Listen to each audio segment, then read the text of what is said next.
Hola, ¿cómo están? Me da mucho gusto saludarlas y saludarlos en un episodio más de Psicólogo en Coruscant, el podcast.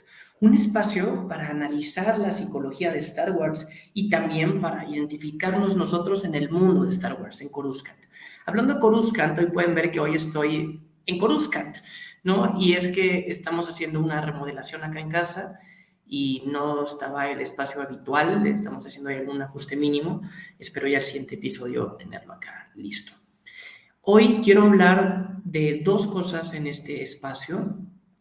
Una es muy general en torno a la psicología de Star Wars, regresar a las raíces, y otra es hacer un poco una comparación eh, un poco extraña entre la historia de Star Wars, enfocándonos especialmente en todo lo que fue en los noventas con la remasterización, y que sabemos que la remasterización fue un hito muy sensible, ¿no? Yo, por ejemplo, en los noventas era un niño y era apenas cuando me estaba sumando a conocer Star Wars, pero existía ya un movimiento. Ya saben que yo usualmente catalogo las tres generaciones de fandom de Star Wars, y la generación que fue fan de Star Wars en los 70s vivió un duelo, y sí me atrevo a decir así, vivió un duelo porque la historia de Star Wars que conocían la cambió George Lucas con la remasterización. Y yo primero decía, bueno, qué exageración, pero sabemos que cuando hablamos de Star Wars, nada nunca va a ser una exageración. Si sale una microescena, si encontramos algún personaje, algún diálogo, va a cambiar completamente, no sé si completamente, pero va a cambiar nuestro entendimiento de Star Wars. Ahora bien, si hay cambios como que te ponen a llave de Hot, te ponen un planeta, dispara un Ojan antes, pues sí son cambios sustanciales que mucha gente pues vivió un duelo porque pues hizo parte de la cultura pop. Y aquí voy a analizar un poco y voy a hacer incluso una muy atrevida comparación con lo que estamos viendo recientemente en Mandalorian. No tanto por la forma de hacer la historia de Mandalorian, sino ya la historia en sí, el canon de Mandalorian. Las últimas semanas he tenido muchas consultas muy puntuales, principalmente de este episodio del Dr. Pershing en Coruscant, en donde está mi consultorio, y hacían estas consultas sobre este lavado de cerebro, sobre esta represión y sobre todo sobre la forma en que la nueva república está llevando este programa de amnistía. Entonces, aunque no lo crean, voy a hacer una comparación entre la amnistía de Star Wars y la remasterización. Pero bueno, primero les decía que quería hablar un poco de Star Wars, bueno, de la psicología de Star Wars. Y es que hace poco me buscaron unas estudiantes de Medellín, de Colombia, porque están haciendo una tesis. Son estudiantes de psicología, son futuras colegas mías. No creo que estén viendo este espacio porque me dijeron que no eran tan fans de Star Wars, pero estaban haciendo una investigación para analizar y tratar de entender la relación entre la psicología del fandom en la cultura pop. Y evidentemente habían hecho ya muchos estudios con respecto a Harry Potter o incluso al universo de Marvel. Y su profesor hizo bien, porque su profesor es fanático de Star Wars, y creo que él fue el que dio con la cuenta. Entonces, profesor, si está viendo este contenido, pues bueno, aquí puede ver que si sus alumnas tuvieron esa entrevista conmigo el día de ayer. Pero bueno, el punto es que me hacían unas preguntas que me hicieron detonar y agradecer lo que hago, ¿no? Porque me decían, ¿qué tanto se puede analizar la psicología en Star Wars? Y yo empezaba y dije, es bastante lo que se puede analizar la psicología de Star Wars. ¿Por qué? Por la forma en que fue construida la historia. No sé si estén enterados, pero en el 76 George Lucas prácticamente tenía lista Star Wars original, Una Nueva Esperanza, pero vi algo, ya saben, estos GOTS, estas sensaciones que tu cuerpo te dice, no, hay algo que falta. De hecho, hay uno de mis libros favoritos, se llama Blink, que habla de las microexpresiones, y es un capítulo, uno de mis primeros episodios de Psicólogo Coruscant, en donde hablaba de estas microexpresiones que un conocedor de arte, un curador, alguien que sabe algún tema de expertise, sabe, más allá de pasar por un proceso científico que toma tiempo, tiene una respuesta inmediata preliminar de que algo está funcionando o no. Incluso cuando conoces a alguien que te da buena química, mala química, sin caer en etiquetas, hay algo que te dice, por aquí puede ser o por aquí no puede ser. Y ese capítulo que hice hablaba sobre esta línea I have a bad feeling about this, tengo un mal presentimiento sobre esto y sobre esta inteligencia inmediata que nos llega. Pero bueno, George Lucas tuvo algo así, una epifanía o también algún tipo de asesoría de marketing, no lo dudo, que les decía que le faltaba algo a su historia. Y fue como se juntó con Joseph Campbell, uno de los psicólogos más reconocidos de la era moderna, que lo que él hizo fue darse cuenta cómo las mitologías, incluida la Biblia, incluido, no sé, los mitos griegos, incluidas las típicas tradiciones y hasta algunos cuentos, estaban escritos de una misma fórmula que tenían mucho éxito en cualquier lado del mundo, en Oriente, en Occidente o incluso estos mitos que se hacían tradiciones orales que se contaban en tribus y en comunidades rurales aisladas del mundo occidental. Y a eso le llamó el viaje del héroe, una forma paso de cómo una persona se convierte en héroe, cómo una persona acierta para bien o cómo una persona se equivoca al tomar decisiones y sobre todo regresa y pone al servicio de las y los demás lo que ha aprendido. George Lucas hace ese intento y bueno, ni siquiera es un intento. Yoda dice do or do not, there is no try. Hoy estoy hablando mucho en inglés, yo creo que porque estoy en Coruscant, ¿no? En básico, como dirían en Star Wars. Pero bueno, fue creada así Star Wars y realmente permite que muchas personas nos identifiquemos porque es una misma historia. Las personas aprendemos por historias, pensamos por historias, nos comunicamos por historias. Siempre estamos expuestos a una historia, hay una narrativa detrás.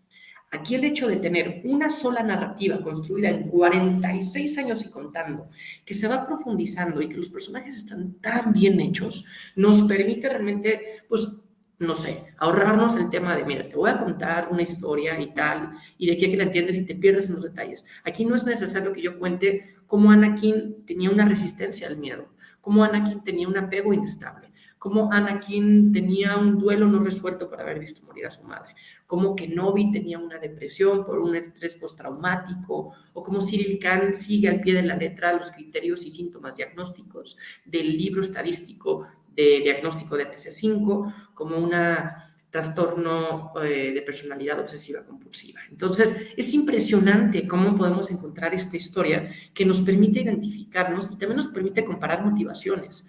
Anakin y Luke son dos personajes con una fórmula muy parecida. Yo hice un post hace poco tiempo en mi Instagram. Ya saben que yo ahí diario subo un análisis de psicólogo en Coruscant y un día ponía, Anakin y Luke son el mismo personaje. Evidentemente no son el mismo personaje, pero yo aquí hacía un análisis o una reflexión sobre cómo tienen una misma fórmula de ser personas que empezaron en Tatooine, y aquí había alguien en el chat que me ponía, técnicamente Luke no nació en Tatooine. Es cierto, sé que tengo que ser muy cuidadoso cuando hablo con fans de Star Wars que somos así de escrupulosos y por eso va a tener sentido lo que voy a decir más adelante sobre la remasterización.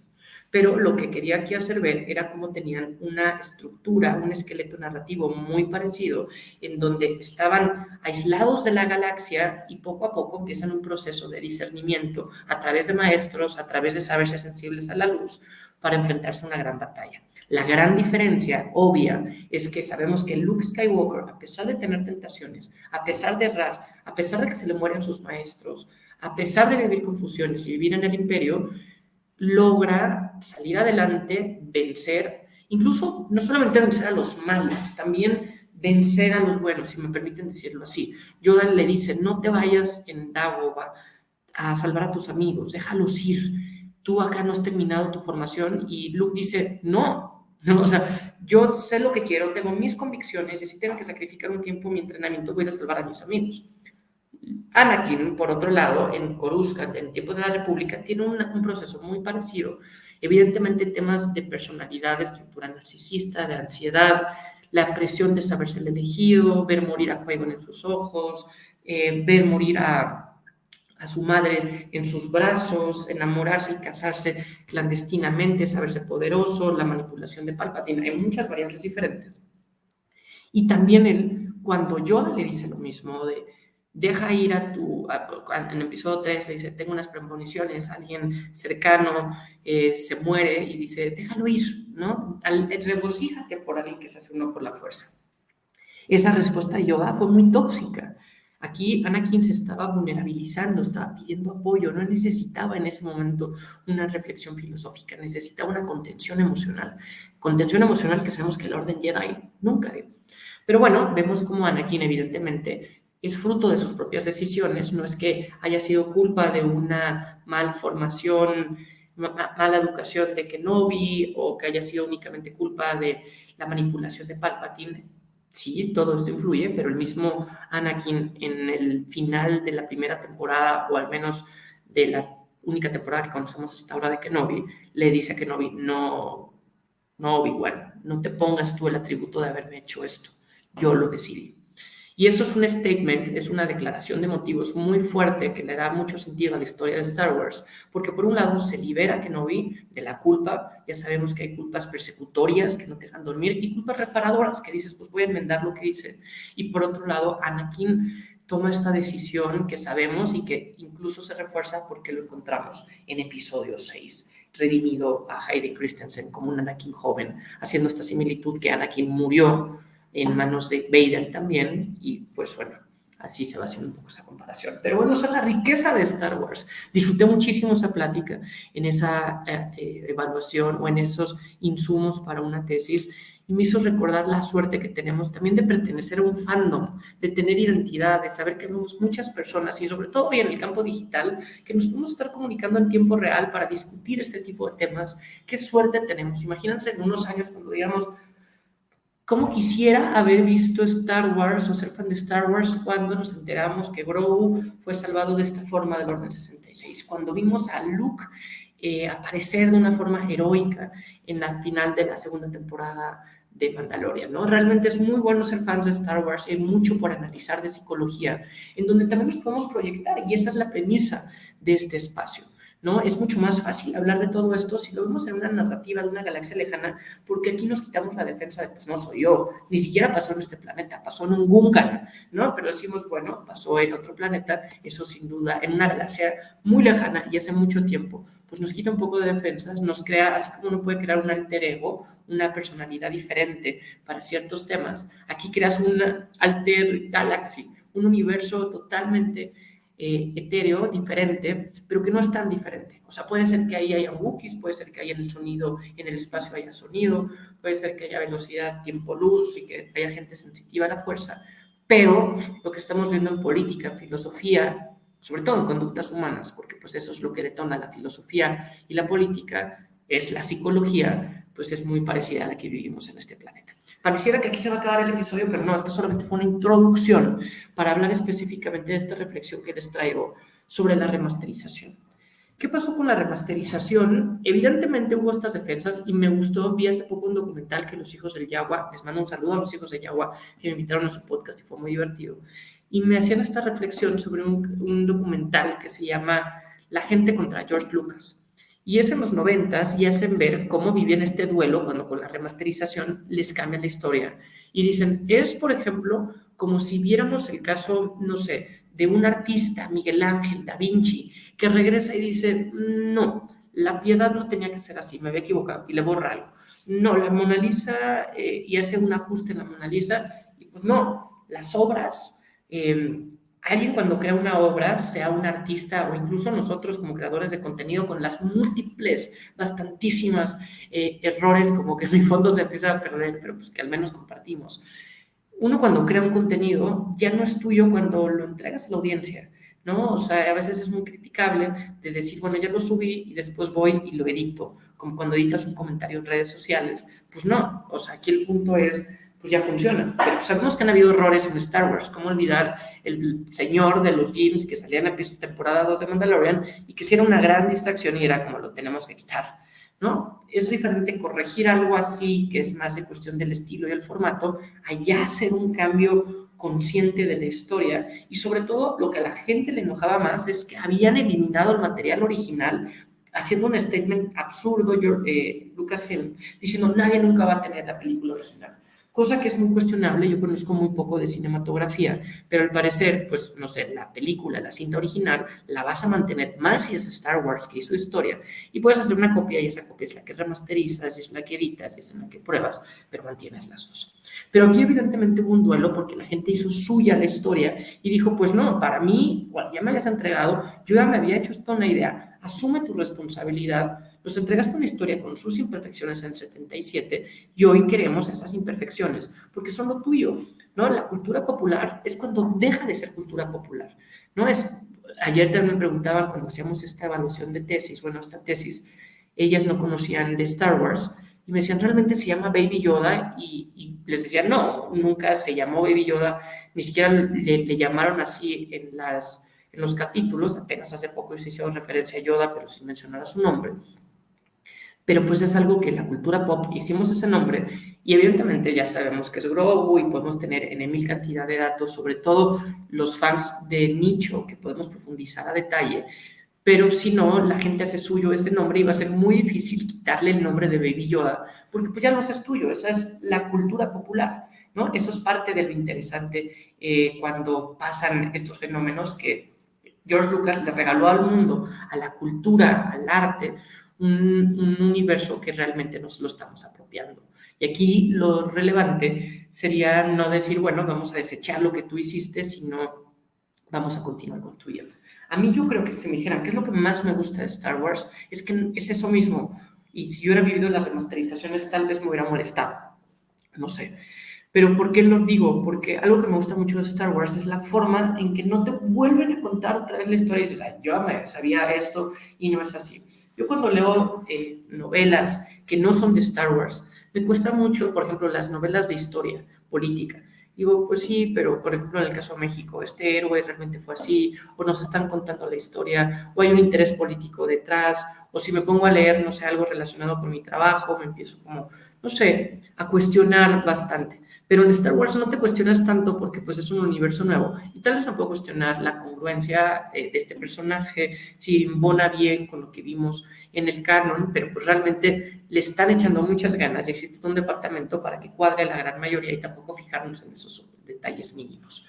Pero bueno, acá entiendo que en los 90 se vivió este cambio de decir, ahora disparó primero Greedo, ahora vemos a un Java que no hace sentido conocerlo en episodio 4 y además Han Solo le pisa la cola y se le salen los ojos así muy caricaturizado y que son cosas que serían difíciles de creer si vemos al Jabba de Hutt mucho más temible, mucho más poderoso en episodio 6, ¿no? Entonces entiendo este duelo y cómo es tratar, hacer ver como si lo que pasó antes, contando los mismos errores, sabemos que no fue perfecto, pero que esos errores no existieron y querer empezar de nuevo. A eso se le llama, en psicología, podremos decir, represión. Me pasó una situación traumante, incómoda, hay un tema que me da ansiedad hablar y no lo quiero mencionar. No sé, y eso es muy sano. Si alguien vive un evento traumático, pues uno dice, pues ¿por qué lo voy a estar reviviendo una y otra vez si ya el dolor ya lo tuve y me vuelve a doler cuando lo vuelvo a contar y me vuelve a doler cuando lo vuelvo a contar y me vuelve a doler cuando lo vuelvo a contar, pues ¿por qué lo sigo contando?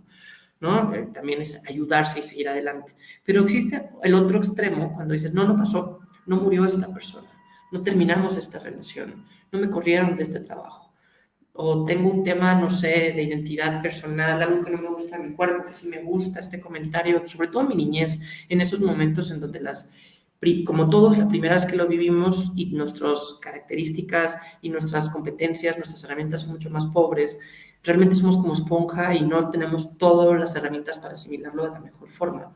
Pero bueno, en esa línea uno puede reprimir. Eso es un mecanismo de defensa. Yo también he hecho un par de episodios, las y los colegas psicólogos o la gente que tenga un conocimiento de psicología sabrá que los mecanismos de defensa son estas estrategias que como persona creamos subconscientemente para bajar la ansiedad, ¿no? Y decir, bueno, esto es negación, esto es proyección, esto es transferencia, esto es desplazamiento, de decir, ya saben, la típica frase, lo que te choca, te checa, ¿no? Y que dices, ay, esa persona qué mal habla en público, y es porque realmente tú tienes miedo que te critiquen a hablar en público, ¿no? Algo así funciona a grandes rasgos. Y yo hacía esta comparación con Mandalorian, con Mando, con Din Djarin, en donde decía, viendo el personaje de Mando, todos los mecanismos de defensa que podemos encontrar, ¿no? Hay negación, hay represión, incluso cómo se proyecta con Grogu, cómo desplaza su enojo de los droides de forma generalizada, cómo no quiere mostrar emociones y por eso no muestra su cara, o cómo descansa a través de la racionalización y decir, en lugar de yo asumir mis propias decisiones, pues me voy con la razón a través del credo para tener algo a que echarle la culpa y saber cómo actuar como si fuera un template predefinido de personalidad. Pero bueno, los mecanismos de defensa, uno de ellos es la represión. Y aquí es en donde quiero hacer esta comparación entre la remasterización y lo que vimos con la Nueva República. La Nueva República es bien intencionada. No tiene a un Lord Sith que lo que quiere es alimentarse de la maldad y de la sombra y de la oscuridad como líder de la galaxia, como lo tuvo el gobierno anterior. Pero sí podemos ver que los tres gobiernos que hemos visto, bueno, las tres eras que hemos visto en Star Wars, no voy a entrar a la Nueva República porque no conocemos tanto del desarrollo de la canciller, al menos en la primera fase que yo he leído.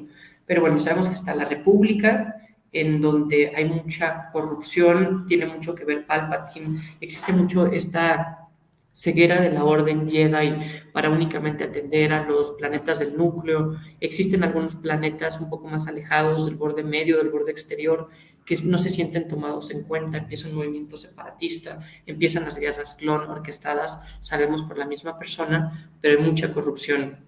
Y en Tales of the Jedi pudimos profundizar también de la otra perspectiva separatista.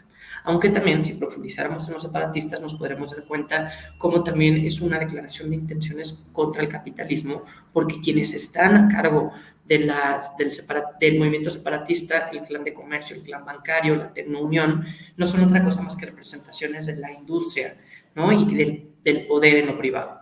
Después encontramos la trilogía original con un imperio tiránico, xenofóbico, que elimina cualquier tipo de libertad, de opresión, supresión, y pues es sin duda uno de los gobiernos, si no es que el más dañino, que vulnera contra la libertad y cualquier derecho humano o de especies en la galaxia.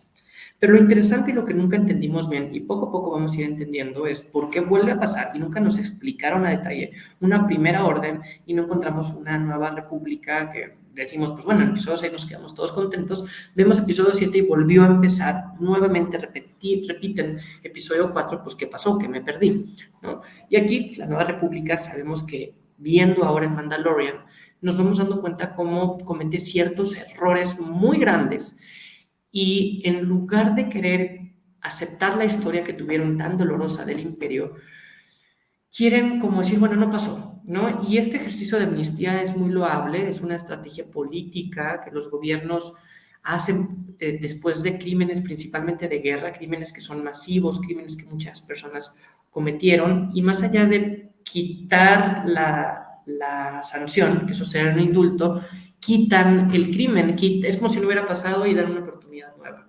Hablando de justicia, eso es muy positivo, pero tiene que haber un acompañamiento psicológico aquí al respecto, social, para dar este tipo de contención y apoyo para que no se salga de control, como terminó pasando, ¿no? Porque vemos acá de, bueno, Pershing realmente tenía un genuino interés, al menos eso nos demuestran, de querer avanzar con los experimentos de la clonación, porque su causa era buena. Lo que pasó con su madre, y sabía que podía hacer órganos, salvar vidas de muchas personas, y realmente lo quería intentar. Pero por haberlo hecho en el imperio, y evidentemente por los riesgos que se podía representar, ¿qué es lo que hace el imperio? Bueno, la Nueva República, perdón, en mi lapsus lingus, ¿qué es lo que hace la Nueva República? Dice, no puedes hacer nada. Y se entiende, ¿no? Es una forma muy radical y sencilla, y si no, ¿cómo lo harías, no? O sea, yo aquí quisiera abrir la discusión, porque evidentemente, bueno, yo no soy experto en política, pero sería muy difícil llegar a un acuerdo, decir, bueno, vamos a conciliar, vamos a co-crear, vamos a ver qué se puede rescatar, pero pues eso también sería del imperio, pero sería muy peligroso porque podrían existir estos mecanismos que sabemos que siguieron existiendo después de la primera destrucción y que van del imperio, y que es lo que se convierte en la primera orden, o el mismo Palpatine, o sus acólitos oscuros, o todo lo que sabemos que pasó.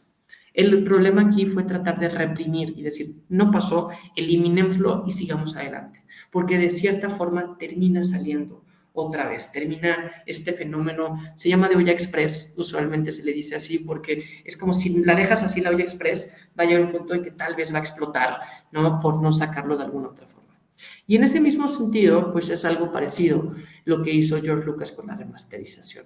En lugar de decir, bueno, son mis errores, voy a dejar estas dos versiones, la versión histórica con los errores que también cobra bastante valor y esta otra versión mucho más detallada o más, porque la propuesta era que iba a ser únicamente con mejores efectos. ¿No? No que iba a cambiar la historia. Pero bueno, acá decir, bueno, no pasó y reprimir, eso es lo que genera un poco de ansiedad. Pues dicho esto, cuéntenme qué les ha parecido, qué tal esta reflexión. A mí me gusta mucho hacerlas, me gusta mucho el seguimiento y el apoyo que dan. Gracias a las personas que se han inscrito a psicólogo en Coruscant, saben que nos pueden encontrar en YouTube y en todas las plataformas de audio. Saludos a la gente que está escuchando en Spotify, en Amazon Music o en Google o en otras plataformas. Y también gracias a la gente que sigue este espacio en Instagram y en diferentes redes. Pues bueno, hasta aquí su amigo Marco, psicólogo en Coruscant, y pues bueno, es más fácil hablar de estos temas si los hablamos en una galaxia muy, muy lejana, así los hablamos directamente en primera persona. Nos vemos pronto. Hasta luego.